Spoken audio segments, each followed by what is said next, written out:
This is part two, might be a little bit shorter, but called Our Current Reality. And I'm going to start this section by reading from Matthew chapter 13, verses 3 to 9. And you might want to have the parable of the fallen trees in your mind as you listen to these words. This is another parable, by this time by Jesus. It's a much more important parable. It says this: Then he told them many things in parables, saying, A farmer went out to sow his seed. As he was scattering the seed, some fell along the path, and the birds came and ate it up. Some fell in rocky places where it did not have much soil. It sprang up quickly because the soil was shallow, but when the sun came up, the plants were scorched and they withered because they had no root. Other seed fell among thorns, which grew up and choked the plants. Still other seed fell in good soil, where it produced a crop 100, 60, or 30 times what was sown. Whoever has ears, let them hear. In many ways, I think this parable is part of our current reality, part of what we've already discussed today, where we are perhaps seeing a lack of resilience in some disciples. I'll come back to the positive part of this parable in a moment.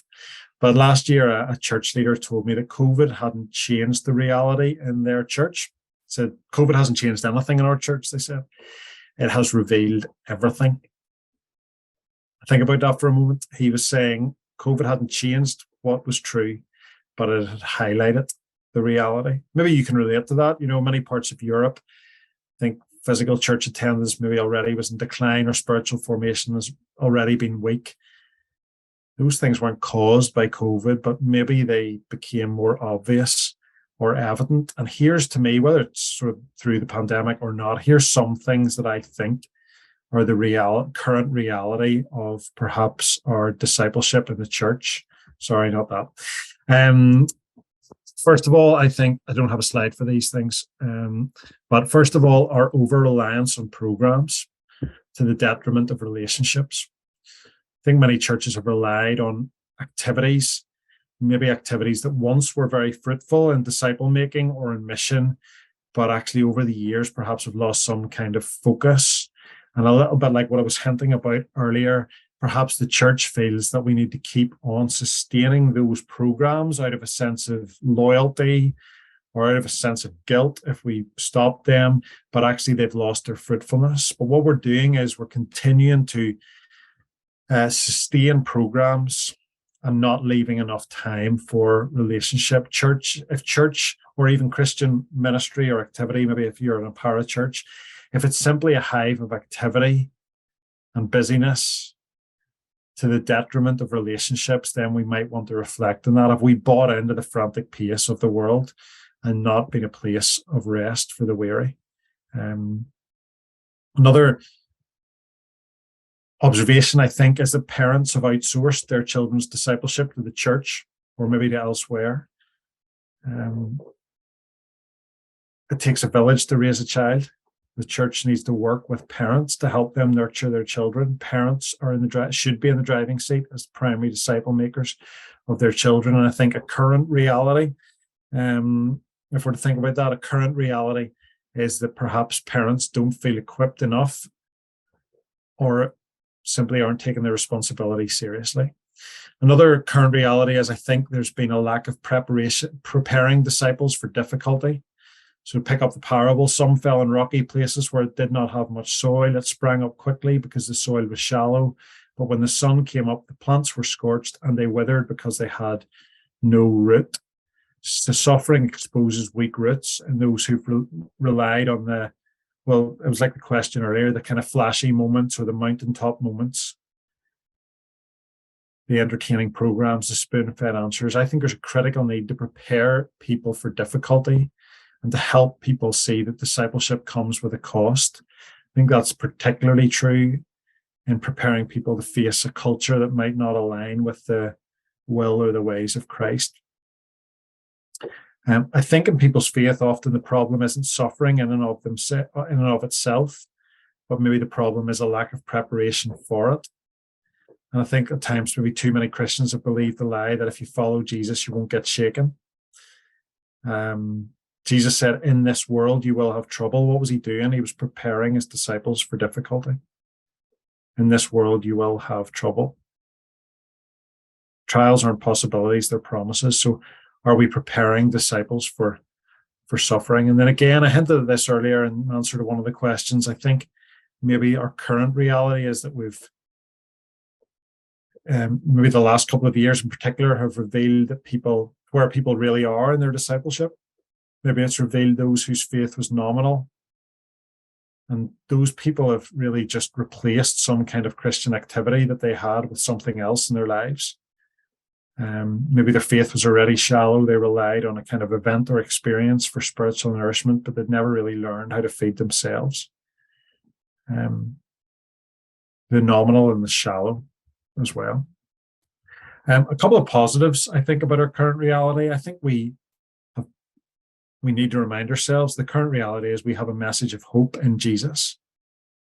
The only one who brings hope in the face of suffering or death or climate change or cost of living crisis. Jesus doesn't prevent death, but he brings life that destroys it. He's the main thing. We have hope in Jesus. I think we've been reminded, maybe our current reality is that perhaps we've been reminded that we're made for face-to-face connection. That actually, while technology like this is great, then there is a need for Christian community. Think about these verses later. We loved you so much. We were delighted to share with you not only the gospel of God, but our lives as well. What can the church do to help people return to deep connection and community through intentional discipleship? And then this is the hopeful part of this parable for me, because I think what has been revealed is that there is a resilient core. There is a resilient core. In many ways, the circumstances of recent years caused a strengthening of faith, actually, in some. And I call them the resilient disciples, just like this parable in Matthew 13, that it's inevitable that some disciples will remain shallow. Others will get choked by the weeds, but there are some seeds that grow and flourish into crops and actually multiply 30, 60, and 100 times what was sown. So the seeds that grow and flourish actually have a disproportionate impact. Do you see that? Resilient disciples who remain committed to Jesus will bring impact. In the words of Mark Sayers, revival bursts forth from groups that are small in number, but strong in God's presence. And I believe that a generation of resilient disciples can actually emerge amidst this environment with a real and robust faith, because maybe learning to follow Jesus in a post-Christian culture takes courage. So younger disciples have already learned to take a stand and develop their faith in a way that actually older disciples haven't, because we've been used to a culture that might reflect Christ more. Or perhaps because following Jesus requires a level of spiritual formation that wasn't appreciated a generation ago. And the church is now waking up to the fact that we need intentionality and focus on the whole area of discipleship, and actually that's helping a generation develop wisdom and discernment. There are many whose faith hasn't disappeared. In fact, the opposite of that has been taking place. It's not been a withering, but it's actually been a strengthening. Resilience has developed in those who have persevered through pain and are still following Jesus after trials, those who allow the voice of God and the word of God to have a prominent place in their life. So maybe our current reality is that while there's a stripping away, there's also or even in many, there's a strengthening in some.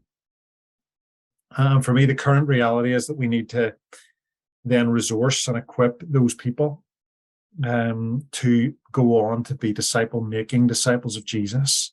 So the resilient and the core, or the resilient core, we need to then help them and enable them and teach them and equip them to go on and make disciples of others as well, to be disciples who make disciples. In many ways, that's what Paul did with young Timothy. It's what Jesus did with these disciples, those who remained strong, and actually all 12 of them didn't. But those who endured, persevered, then were commissioned to go make disciples of all nations. as well. So I think our current reality is the opportunity that we have to strengthen the core and to equip them as well. I think that's part of our current reality. I'm going to move on into part 3 then, just to kind of change the tone, and then we'll stop in a few moments for more questions. But we're going to talk about making the shift. So I talked earlier on about how Jesus never asked us to build the church, and somebody on the Q&A was just checking that that's exactly what I said. It is what I said. Jesus said, "I will build my church, and the gates of hell will not prevail against it." And I talked a little bit about the reality if we aim to build the church, there's no guarantee we'll make disciples. Well, for this section, what I want to look at is 5 shifts, and we'll break them up into maybe 2 or 3 different sections as we go. But there's to pick out this quote again that we used earlier from Col Marshall. This is found in a book called The Trellis and the Vine. Again, another book that I'd recommend. Because in that book, really what the picture that it's giving is that sometimes what we can do is give so much of our attention to the trellis of the church, the structure, that we miss the fruitfulness, and that we miss the vine work of making disciples. We get so consumed in things that we miss that. And he's saying that actually what we need to do is make a conscious shift away. And so what I want to help us to think about is what those shifts might actually look like. How can we ensure that we prioritize the main thing? As activity is being restored in our churches or in our ministries, and we're getting back to normal in life to do the things that we did before, is there a chance to recapture and recover a biblical model of discipleship as we develop something different and try to live as Jesus commanded? As we go through this next section, I want to suggest how we might make some shifts towards developing a culture of discipleship. And these aren't going to happen overnight. And people often talk about a 360-degree revolution. We're turning 180 degrees in our course.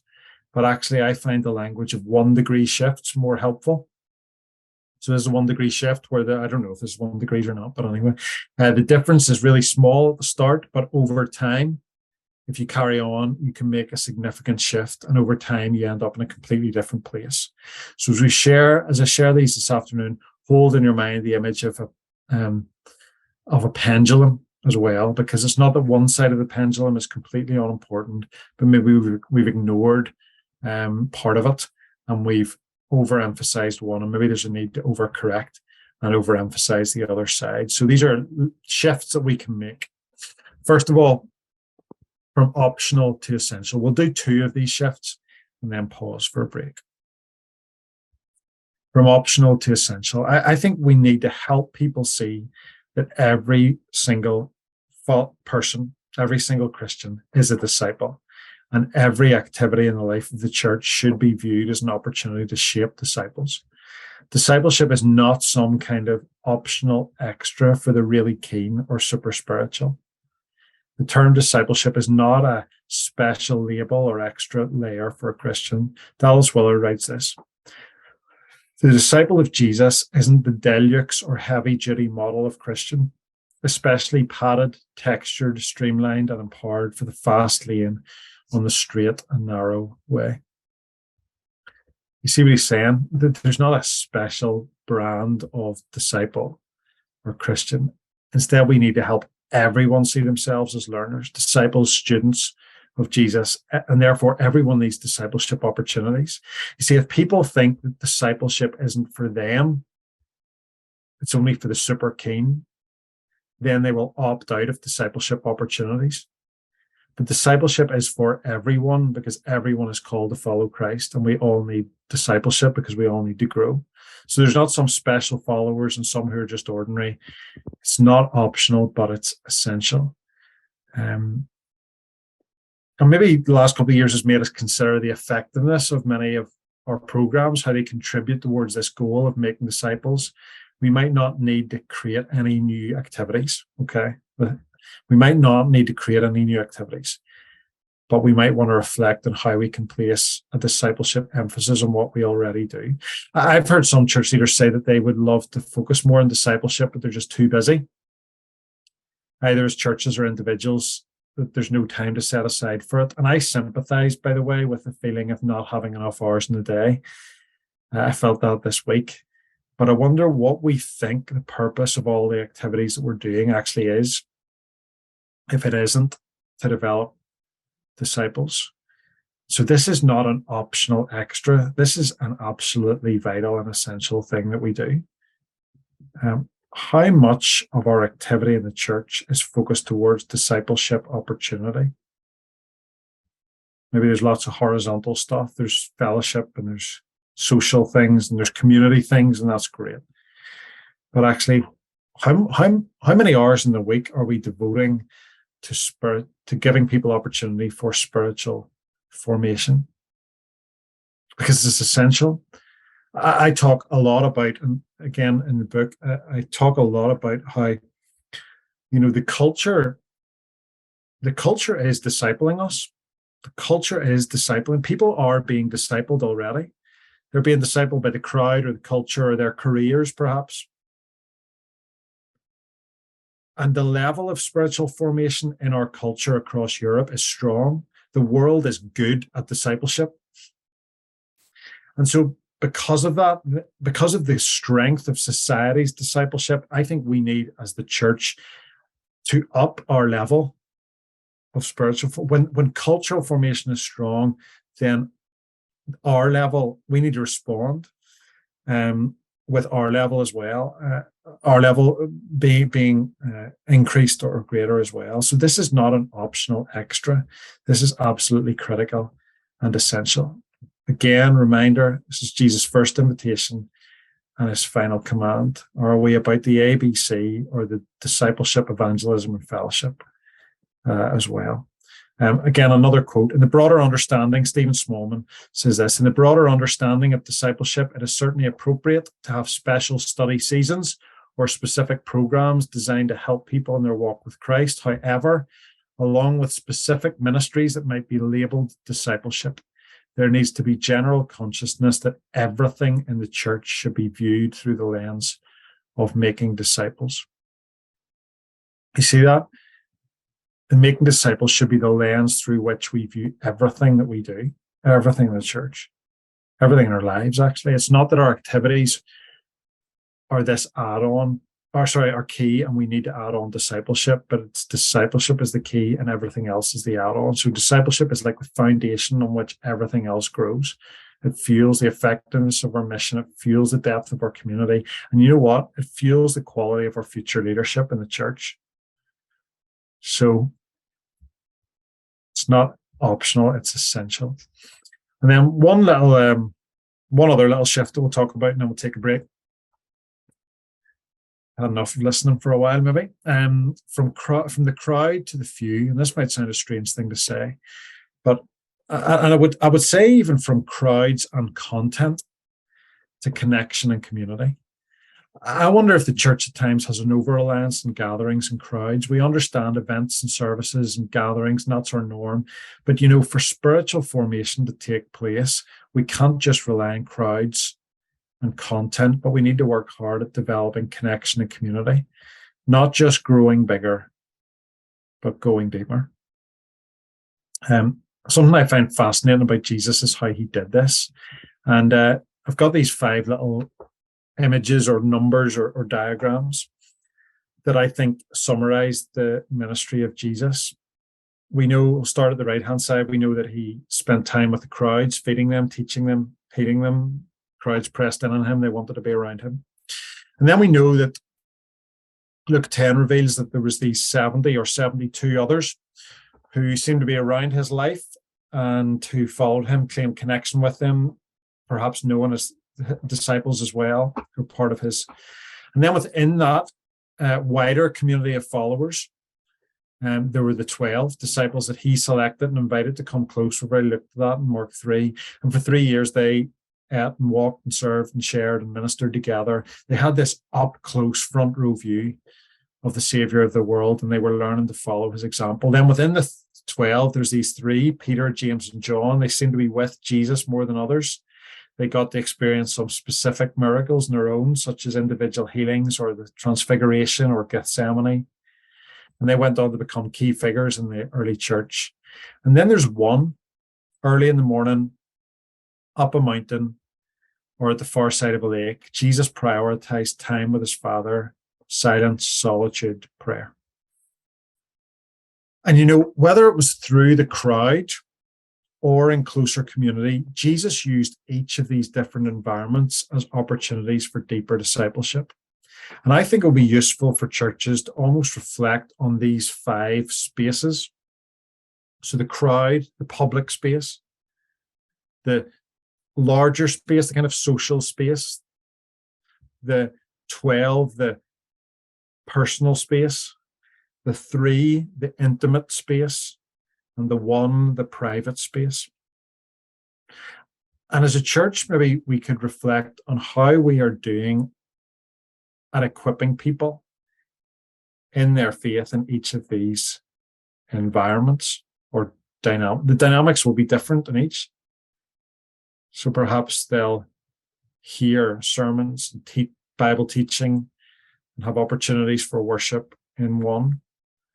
Maybe they'll have opportunities for brushing alongside, rubbing shoulders, serving with others in another. Maybe they'll have opportunities to really delve deep into the Bible or deep, personal discussion in another. Maybe they need opportunities for accountability and prayer where they can really open up and be honest. And then how as a church are we equipping people for their own devotional life as well? Are we leaving them to it, assuming that they know what they're doing?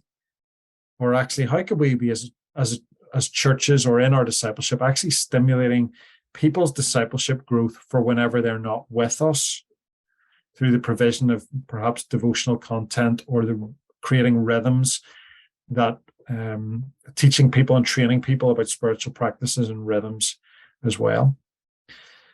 So Jesus used all of these environments for discipleship. He didn't just proclaim in a crowd, and he didn't just hang out with a couple of people. Do you see the difference? But he was moving. There was a clear direction to Jesus' life, and he was often leaving the crowds to be with the 12, leaving the 12 to be with the 3, and the 3 to be with the 1. We're often moving the opposite way. But as I said earlier, Jesus invested in a few for the benefit of the many. I think that people are becoming less interested in perfection and polish and are more drawn in by personal connection. Discipleship doesn't just involve content, it requires companions. Maybe the next season is about getting people together however we can so that they can develop fellowship and connection. Here's this quote that I absolutely love. One must decide where he wants his life to count. In the momentary applause of popular recognition, or in the reproduction of his life and a few people who will carry on his work after he is gone. It's a question of which generation we are living for. To go back to this diagram, if I could ask the question, who are your 3 and who are your 12? Who could you gather around your life? Who could you invest in more intentionally? Who could you pray for, invite into your home, study the Bible with, pray with, offer to read a book alongside? Who has your focus? So that if you are sitting in your church, you don't just look around and see a sea of faces, but this is the opportunity I have to invest. Or if you're a leader, to think strategically and to say, actually, as well as continuing to feed the crowd and give opportunities for everyone to learn and grow, I'm also going to invest my life or my time more intentionally in a few in order that they might then go on and do the same. And also in your church, it's maybe worth asking, how can you develop spaces where people can genuinely discover and find and grow in the context of Christian community? So how can you move from the crowd to the few to develop more connection?